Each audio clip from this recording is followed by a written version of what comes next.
Hello students, my name is Ali Sharma and I welcome you all to our YouTube channel. Standard 11 में already हमने quantum numbers का concept किया है जिसमें 3 set of quantum numbers देखे, principal quantum number, angular quantum number, azimuthal quantum number.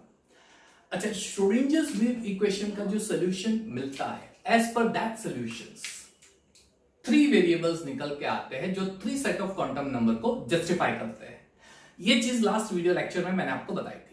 3 set of quantum numbers, कौन से? Principal quantum number, angular momentum quantum number और magnetic quantum number. Azimuthal quantum number भी बोलते हैं एंगुलर मोमेंटम क्वांटम, ठीक है। तो 3 वेरिएबल्स जो निकल के आते हैं श्रोडिंजर्स वेव इक्वेशन पे से, वो जो 3 वेरिएबल्स निकल के आते हैं, वो 3 variables 3 set of quantum numbers को जस्टिफाई करते हैं। ये हमने देख लिया। इसलिए एरविन श्रोडिंगर ने क्या किया, इनिशियली क्वांटम मैकेनिक्स ब्रांच के अंदर 3 सेट ऑफ क्वांटम नंबर्स को इंक्लूड किया, प्रिंसिपल, एंगुलर मोमेंटम जिसे हम एजिमुथल भी बोलते हैं, और मैग्नेटिक क्वांटम नंबर। लेकिन बाद में पता चला कि जो स्पिन क्वांटम नंबर है, यानी 4th वाला क्वांटम नंबर है, वो भी इक्वली इंपॉर्टेंट है। इनिशियली स्पिन क्वांटम नंबर को क्वांटम मैकेनिक्स में जगह नहीं मिली थी, लेकिन बाद में पता चला कि अगर इलेक्ट्रॉन की इंफॉर्मेशन चाहिए तो वो भी उतना ही इंपॉर्टेंट है जितना principal, magnetic quantum number and azimuthal quantum number है। तो ये स्पिन क्वांटम नंबर होता क्या है, चलिए स्टार्ट करते हैं। स्पिन क्वांटम नंबर, सबसे पहले principal quantum number was given by Niels Bohr, ठीक है। प्रिंसिपल क्वांटम नंबर किसने दिया था? Niels Bohr. हालांकि हमने निल्स बोहर का पूरा कॉन्सेप्ट नहीं उठाया था, उसकी कुछ चीजें ही उठाई है। Angular momentum quantum number it was given bye Sommerfeld, ठीक है। Similarly this quantum number it was given bye Lindbergh and Goldsmith. ये दो बंदे थे जिन्होंने हम पे ये एक्स्ट्रा बोझ डाल दिया कि भाई ये भी आपको पढ़ना है, अगर इलेक्ट्रॉन की इंफॉर्मेशन चाहिए तो ये भी पढ़ना है। अच्छा, इनके मुताबिक जो ऑर्बिटल्स में इलेक्ट्रॉन्स होते हैं, वो सारे इलेक्ट्रॉन्स जो होते हैं वो अपनी पोजीशंस पे भी गोल गोल घूमते हैं।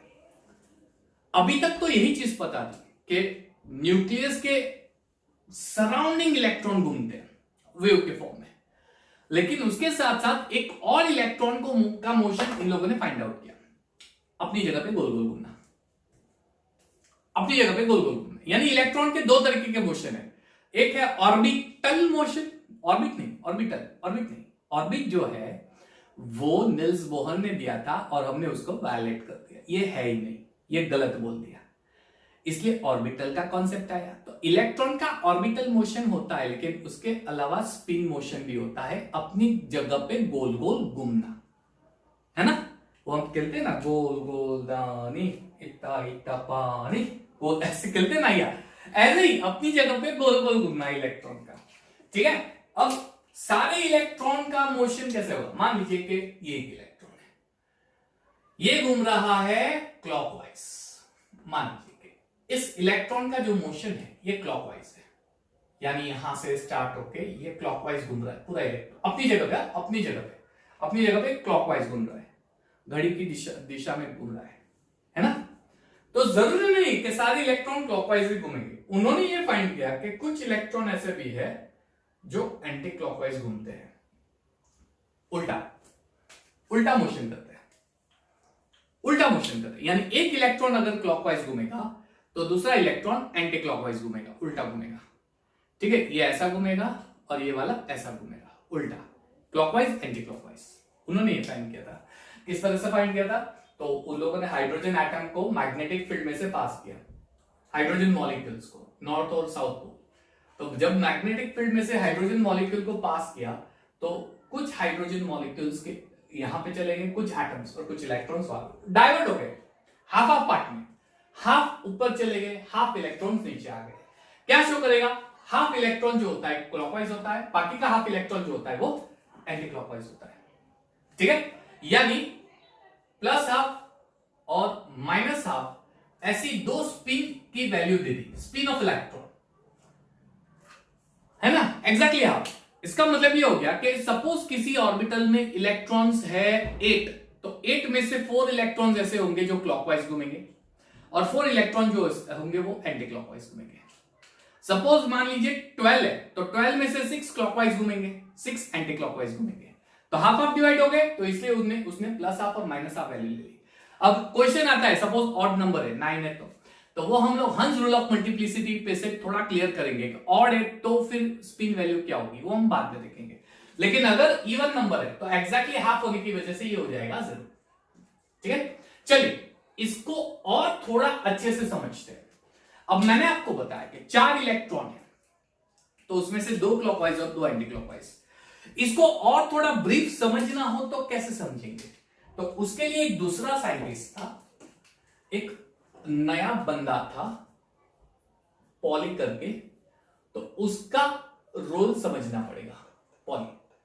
Pauli's exclusion principal. अच्छा, इसका वर्ड का मीनिंग भी मैं आपको समझाऊंगा। पॉलीज एक्सक्लूजन, एक्सक्लूजन वर्ड क्यों यूज किया, कुछ रीजन होगा ना, है रीजन, वो देखते हैं। लेकिन अगर स्पिन नंबर समझना है, स्पिन क्वांटम नंबर, तो उसको ये एक पैरेलल पार्ट इसका यूज होगा जो हम लोग इजीली स्पिन नंबर समझ सकते हैं इसका। ठीक है, कॉम्प्लीमेंट्री पार्ट आप बोल सकते हैं। ठीक है, इसका सॉरी सप्लीमेंट्री पार्ट, तो इसका सप्लीमेंट है, ये दोनों सेम नहीं है, लेकिन इसको समझना हो, ये समझोगे स्पिन नंबर ऑटोमेटिक समझ में आ जाएगा। तो ये पॉलीज एक्सक्लूजन प्रिंसिपल क्या है, पहले स्टेटमेंट दे देता हूं। What is Pauli's exclusion principle, समझो statement. any orbital can accommodate maximum 2 electrons, या फिर आप बोल सकते हो accommodate up to 2 इलेक्ट्रॉन्स या maximum 2 electrons with opposite spin। किसी भी ऑर्बिटल में मैक्सिमम 2 इलेक्ट्रॉन होंगे, दोनों इलेक्ट्रॉन की स्पिन ऑपोजिट होगी। कोई भी ऑर्बिटल मैक्सिमम 2 इलेक्ट्रॉन गेन करेगा और दोनों इलेक्ट्रॉन ऑपोजिट होंगे, ऑपोजिट, एक ऑर्बिटल में 2 इलेक्ट्रॉन। अच्छा, इसको मैं जस्टिफाई करता हूं, ध्यान से देखना। लास्ट वीडियो लेक्चर में हमने कुछ ऐसा देखा था कि अगर n इक्वल टू 1 है तो उसमें L 0 है, यानी that is only one kind of subshell, और वो होता है 1s। ठीक है, 1s, और उसकी n की वैल्यू होती है 0। लास्ट वीडियो लेक्चर देखना, नहीं पता हो तो n इक्वल टू 2 है तो L की रेंज होगी 0 और L की वैल्यू 1।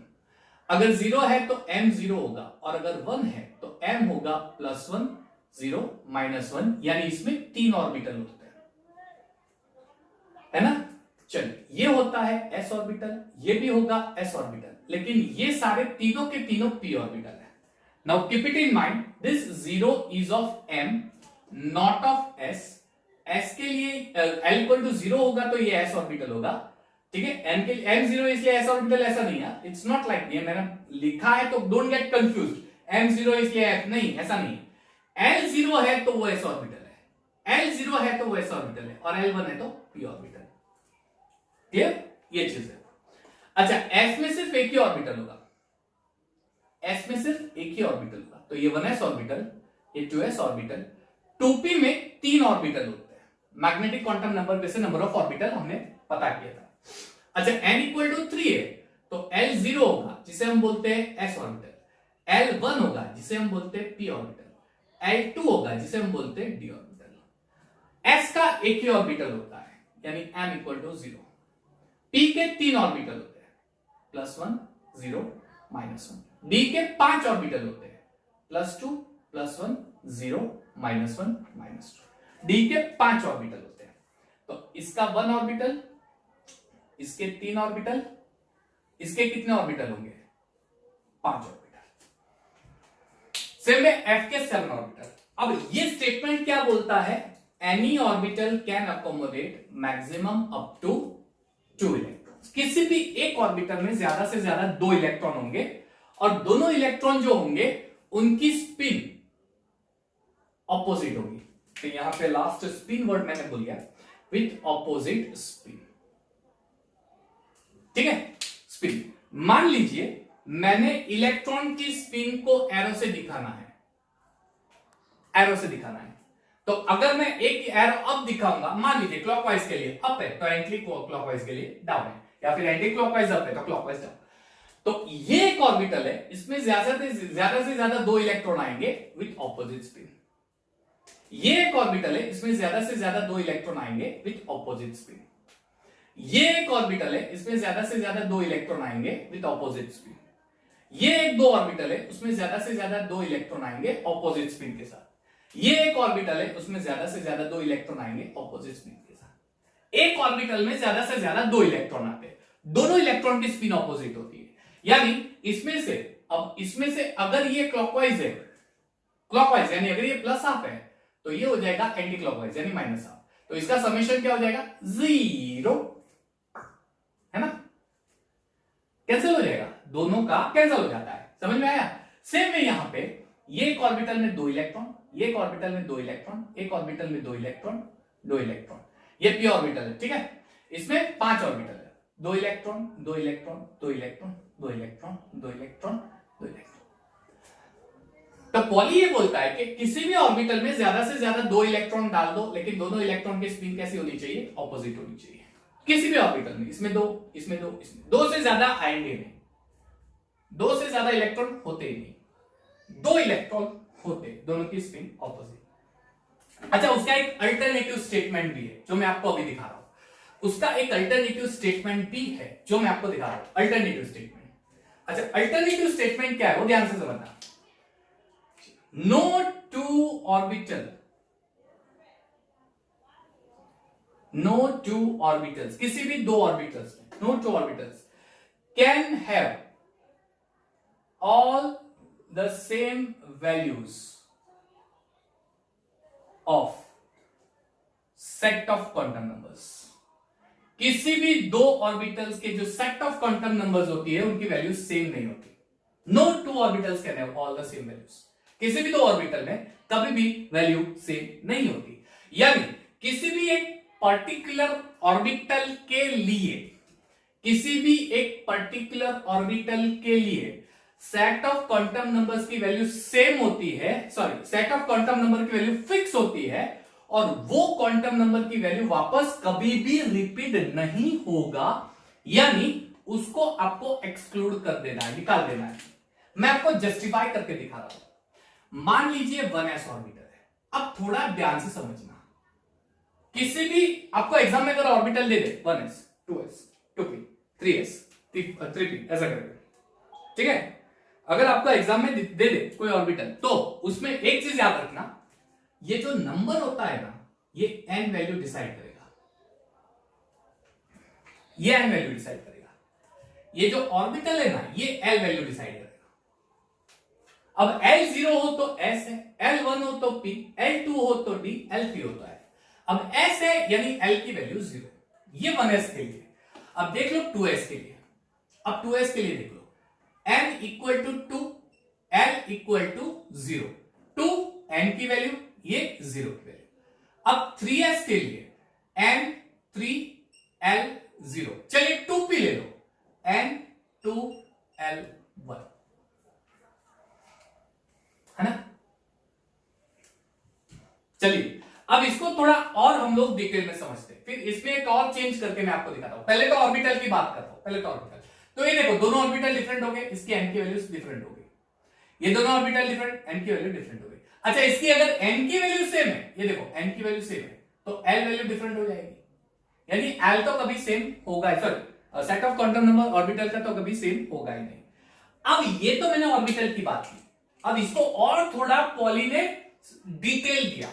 उसने नो टू ऑर्बिटल की जगह अब डाल दिया नो टू इलेक्ट्रॉन्स।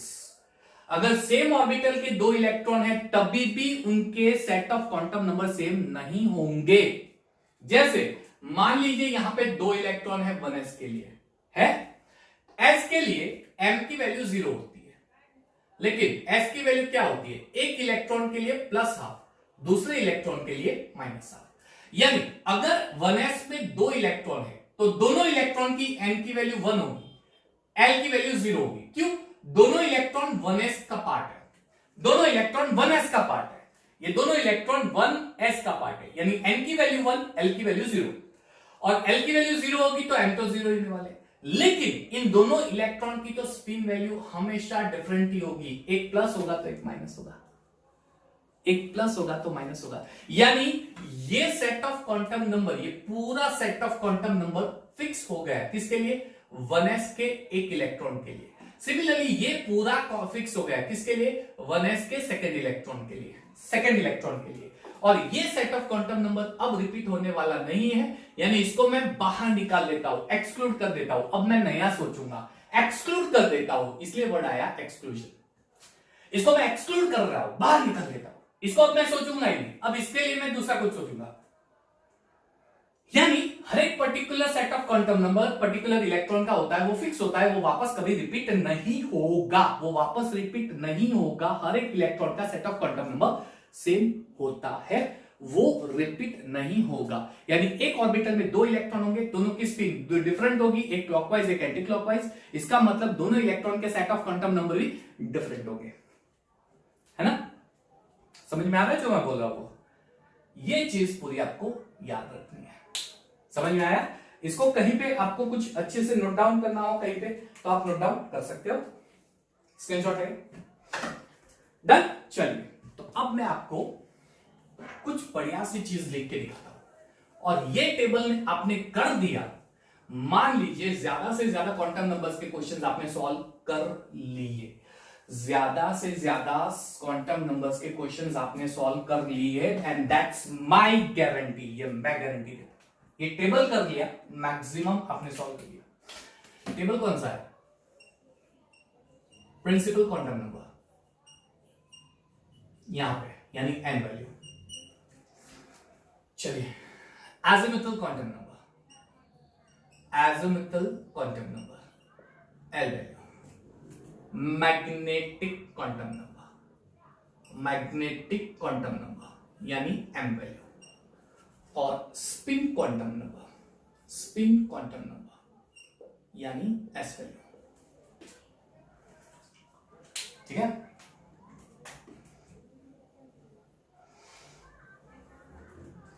अब देखो,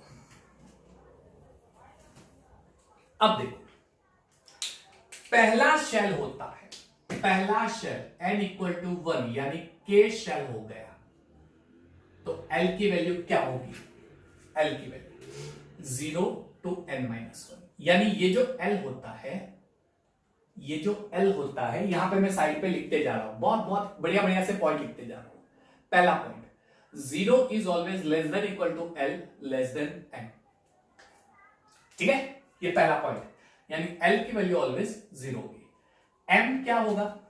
m, तो m होगा प्लस l से 0 से माइनस l, और m की वैल्यू अगर फाइंड करनी हो, यानी टोटल ऑर्बिटल कितने हैं किसी शेल में, टोटल सब शेल्स में, यानी 0 सब शेल्स में कितने ऑर्बिटल है, अगर वो फाइंड करने हो तो उसकी फॉर्मूला 12 प्लस 1, यानी इस फॉर्मूला से आप, इस फॉर्मूला से आप, इस फॉर्मूला से आप नंबर ऑफ सब शेल फाइंड कर सकते हो। रट्टा नहीं मारना है, याद रखना है।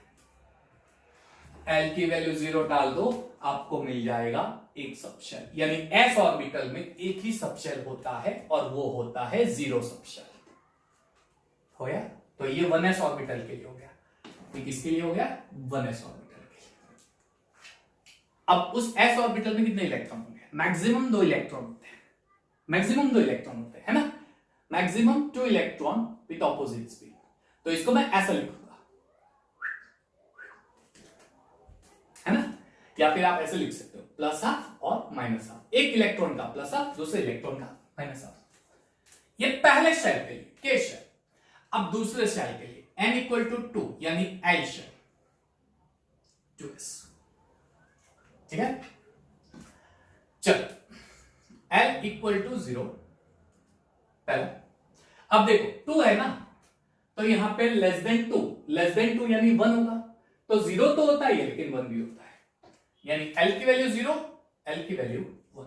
तो सेकंड शेल में ही जो L शेल है उसमें ही 2p ऑर्बिटल। m की वैल्यू, चलिए l 0 है तो नंबर ऑफ ऑर्बिटल कितने होंगे, 0 डाल दो, नंबर ऑफ ऑर्बिटल एक ही होगा, और वो एक ऑर्बिटल कौन सा होगा, 0 ऑर्बिटल। अब नंबर ऑफ ऑर्बिटल इसमें कितने होंगे, 1 डाल दो, 2 1 2 प्लस 1 3, 3, यानी नंबर ऑफ ऑर्बिटल कितने होंगे यहाँ पे 3, कौन कौन से होंगे, +1 0 -1, 3 होते हैं, +1 0 -1। इसको मैं बढ़िया सी चीज के फॉर्म में लिख देता हूं, m is equal to +1 -1 and 0, 3 part में। +1 में 2 इलेक्ट्रॉन होंगे, +½ -½ -1 में 2 इलेक्ट्रॉन होंगे, +½ -½ 0 में 2 इलेक्ट्रॉन होंगे, +½ -½ है ना। यानी L शेल के शेल में सिर्फ एक ही ऑर्बिटल है, लेकिन L शेल में टोटल ऑर्बिटल कितने होंगे, 1 2 3 4, ठीक है। तो यानी किसी भी शेल में नंबर ऑफ ऑर्बिटल्स फाइंड करने हो, नंबर ऑफ ऑर्बिटल्स किसी भी शेल में, फर्स्ट शेल सेकंड शेल, किसी भी शेल में number of orbitals in shell अगर फाइंड करने हो तो उसकी फॉर्मूला n², 1 का स्क्वायर 1 यानी 1 ऑर्बिटल, 2 का स्क्वायर 4 यानी 1 2 3 4 ऑर्बिटल। यहां पे भी ये क्या होगा, +½ एंड -½ क्लियर। तो ये हो गया सेकंड शेल के लिए 2s orbital and 2p orbital. चलिए बच्चों, तो ये 2s एंड 2p ऑर्बिटल के लिए बीच में मैंने ग्रीन लाइन बना दी। अब n इक्वल टू 3 के लिए, यानी l की जगह अब m शेल, सॉरी KLM। अच्छा, n इक्वल टू 3 होता है, उसमें पहला ऑर्बिटल होता है 2s, दूसरा होगा 2p, n equal to 3 m shell में, और n equal to 3 m shell में एक और ऑर्बिटल होगा, that is sorry 3s not 2s, 3s 3p and 3d orbital, ठीक है बच्चों। चलिए n इक्वल टू 3, तो यहां पे 3 लिख दो, लेस देन 3 यानी 2 होता है, तो 0 से 2 यानी l equal to 0, l equal to 1, l equal to 2। चलिए l इक्वल टू 0 कितने ऑर्बिटल्स होंगे, नंबर ऑफ सबशेल्स, यानी नंबर ऑफ ऑर्बिटल, सबशेल्स की जगह ऑर्बिटल्स डाल दो, ये बेटर रहेगा, नंबर ऑफ ऑर्बिटल्स। चलिए डालो, 0 होगा तो 1 आएगा, और वो 1 कौन सा होगा, एंड कर दीजिए, 1 होगा तो 2 1 2 + 1 3, 3 होगा तो कौन कौन से होंगे, 3 +1 0 -1, और अगर 2 होगा तो 2 डाल दो, 2 2 4 + 1 5, यानी m +2 +1 0 -1 -2, ठीक है। अब देखो कौन सा शेल है, थर्ड शेल, तो उसमें नंबर ऑफ ऑर्बिटल कितने होंगे, 3 स्क्वायर 9 ऑर्बिटल, काउंट करो 1 2 3 4 5 6 7 8 9, हो गया, हो गया, हो गया। चलिए अब यहां पे ये n इक्वल टू 3 में L shell, n equal to 3 में L शेल, और n इक्वल टू 3 में सॉरी m शेल में 3p 3s 3p और 3d। चलिए एक ऑर्बिटल में कितने इलेक्ट्रॉन होंगे, 2 इलेक्ट्रॉन, यानी ये हो जाएगा +½ ये हो जाएगा -½ ये हो जाएगा +½ ये हो जाएगा -½ ये हो जाएगा +½ ये हो जाएगा -½ ठीक है, कॉमा बीच में, ये हो जाएगा +½ और ये हो जाएगा -½ सेम वे हर एक ऑर्बिटल में 2 इलेक्ट्रॉन, यानी इसमें +½ -½ +½ -½ +½ -½ +½ -½ सेम वे आप n इक्वल टू 4, अब n equal to 4 try by yourself, do it by yourself, do it self आपको करना है, सेल्फ, है ना। चलिए 2 चीजें और बता रहा हूं, ये p शेल है ना, n equal to 3p shell. अच्छा 3p शेल में कितने इलेक्ट्रॉन है, 2 2 4 2 6 इलेक्ट्रॉन। अच्छा ये s शेल है, s में कितने होते हैं, 2 इलेक्ट्रॉन, यहां पे देख लो s शेल, ये s शेल, वो 2s, कितने इलेक्ट्रॉन होंगे, 2 इलेक्ट्रॉन, है ना। ये भी s शेल है, कितने इलेक्ट्रॉन होते हैं, 2 इलेक्ट्रॉन। ये p सब शेल है, ये p सब शेल है, नॉट शेल, सब शेल, 2 2 4 2 6, कितने इलेक्ट्रॉन हो गए, 6 इलेक्ट्रॉन। ये d सब शेल है, कितने इलेक्ट्रॉन हो गए, काउंट करो, 2 2 4 2 6 2 8 2 10 इलेक्ट्रॉन हो गए। तो अगर मुझे नंबर ऑफ सबशेल्स इस फॉर्मूला से मिलेंगे, तो उस नंबर ऑफ सबशेल्स में नंबर ऑफ इलेक्ट्रॉन्स कितने होंगे, number of electrons in each subshell, हर एक सबशेल्स में कितने इलेक्ट्रॉन होंगे, तो आगे 2 मल्टीप्लाई कर दो, 12 प्लस 1, 2 मल्टीप्लाई कर दो, इतने इलेक्ट्रॉन सबशेल्स में होंगे। तो देखो 0 सबशेल, 0 डाल दो, 1 1 2 2 है ना, 2 इलेक्ट्रॉन हो गए। क्लियर? एग्जांपल देखना हो तो आप देख लो, अगर L इक्वल टू 0 है तो नंबर ऑफ इलेक्ट्रॉन्स कितने होंगे, L इक्वल टू 0 यानी s ऑर्बिटल में नंबर ऑफ इलेक्ट्रॉन कितने होंगे, 0 डाल दो, 2 इंटू 2 इंटू 0 प्लस 1 यानी 2 इलेक्ट्रॉन्स, ये s में। चलिए p में, L इक्वल टू 1 यानी p सबशेल में नंबर ऑफ इलेक्ट्रॉन्स कितने होंगे, 1 डाल दो, चलो स्क्वायर ब्रैकेट ले लेते हैं, 2 इंटू 2 इंटू 1 प्लस 1, चलिए कितने हो गए, 2 1 2 प्लस 1 3 2 6 इलेक्ट्रॉन्स हो गए। देखो 6 इलेक्ट्रॉन्स, L इक्वल टू 2 है यानी d सबशेल है, चलिए नंबर ऑफ इलेक्ट्रॉन्स कितने होंगे, 2 into 2 bracket 2 2 3 6 plus 1 sorry 2 2 4 plus 1 5, कितने इलेक्ट्रॉन्स हो गए, 10, 2 2 4 प्लस 1 5 2 10 इलेक्ट्रॉन हो गए। ऐसे ही अगर f सबशेल हो, L इक्वल टू 3 यानी f सबशेल हो तो नंबर ऑफ इलेक्ट्रॉन्स कितने होंगे, 2 इंटू 3 प्लस 1, 2 3 6 प्लस 1 7 2 14 यानी उसमें 14 इलेक्ट्रॉन्स हो गए। हर एक सबशेल्स में कितने इलेक्ट्रॉन्स होते हैं वो आप फाइंड कर सकते हो। ये तो सबशेल की बात हुई। अगर आपको ये पूछा जाएगा शेल में कितने होते हैं, K शेल में कितने इलेक्ट्रॉन है, L शेल में कितने इलेक्ट्रॉन्स है, तो एक और formula, number of electrons in each shell is equal to 2n square. देखो n स्क्वायर शेल देता है, उसमें आगे 2 मल्टीप्लाई कर दो, इलेक्ट्रॉन्स देगा, यानी second orbital, second shell sorry orbital, second shell कितने शेल्स होंगे, 2 स्क्वायर 4 ऑर्बिटल्स होंगे, 4 ऑर्बिटल्स होंगे। अच्छा उस 4 को मल्टीप्लाई बाय 2 कर दो, 4 को मल्टीप्लाई बाय 2 8 इलेक्ट्रॉन्स होंगे, देख लो 8 इलेक्ट्रॉन्स है क्या, 8 इलेक्ट्रॉन 2 2 4 2 6 2 8 हो गए। n इक्वल टू 3 कितने ऑर्बिटल्स होते हैं, 3 स्क्वायर 9 ऑर्बिटल होते हैं, इंटू 2 कर दो 18 इलेक्ट्रॉन्स होंगे, n इक्वल टू 3 में 18 इलेक्ट्रॉन होंगे, काउंट करो 6 और 2 8 और 10 18, ये देखो 3 में।